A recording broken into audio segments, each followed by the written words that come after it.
Deontay Wilder, Francis Ngannou. So I think, as the graphic says, this is the best fight for both men.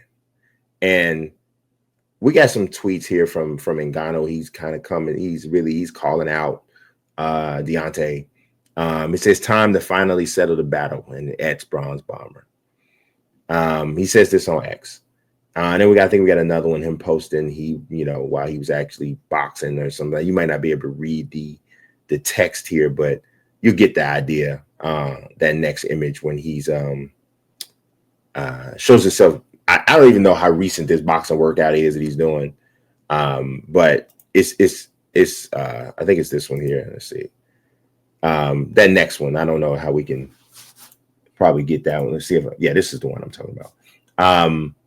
He's showing us he's working the mitts or whatever, right? So here's why I think this. Yeah, that's it. Yeah, he's smacking it and he's showing some power. Nobody ever questioned that if he had power. I don't know. That's a pretty telegraphed overhand right. I don't know who's gonna be still there while you doing that, but okay, we see. I mean, I think I would dodge that. So, I don't know if I'm gonna dodge the left hook that's coming behind it, but I think I might be able to get out of the way of that one. But there's no question about the power, right? He's definitely got the power. So here's why I think this is the best fight for both of them. I watched Deontay's last fight, and I think we have something that shows like the results of his last 5 fights. The last fight was against Terrell Herndon, and Terrell Herndon is not a good fighter. Terrell Herndon's whole thing was, I want to fight Deontay. That's like been his dream, so to speak, right? Deontay did not look great, y'all, in that fight. He didn't. And if you think, look at his last 5, right? Terrell Herndon, that was June 27th. Of course, we know he got stopped by Big Bang. He lost a decision, massively lopsided decision to Joseph Parker. He did knock out Robert Helenius, but he was actually getting kind of tagged a little bit in that fight before he knocked him out. Then, of course, the last of the trilogy fight with Tyson Fury. So this is over the last 5 years. Okay, he's fought 5 times, and I love Deontay. I did the interview with him ahead of the Herndon fight. Love him. I love him even more after the interview because we didn't agree on something, and chopped it up, finished it. The conversation. It was dope. It was just really dope. I had left not agreeing with what we disagreed on, but I left it still with more respect for him because I always respect people more if you can actually sit down and have a conversation with somebody that you don't agree with, have the conversation civilly and still be cool afterwards. Like, that's one of the biggest things I think. Like, just because I disagree with you don't mean I hate you or I dislike you. I can think you wrong and still love you and like you. And I think that's honestly in society. I think we just missing that period.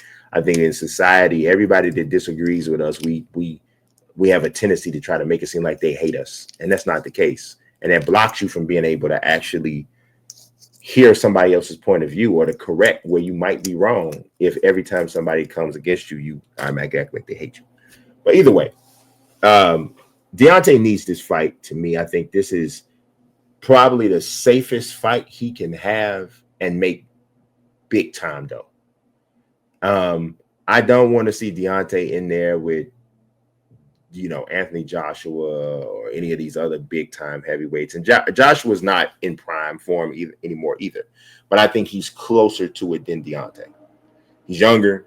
I just think he's close to it. So I know that's a big fight. And I wouldn't obviously blame Deontay if he ultimately ends up having that. I mean, dude, even with both of them having tarnished recent histories, Deontay Wilder, Anthony Joshua, if they both coming off a victory in their last fight, I mean, Anthony Joshua's probably going to make $40 million on that fight, and Deontay might make 15 or 20. So they're going to make stupid money. So I can't blame him for that, right? But Ngannou's a fight he can win. I'm not saying he's definitely going to win because Deontay is never been the most refined heavyweight with the most refined skill. And so from that standpoint, him and Ngannou would be closer than Ngannou was when he got destroyed by Anthony Joshua.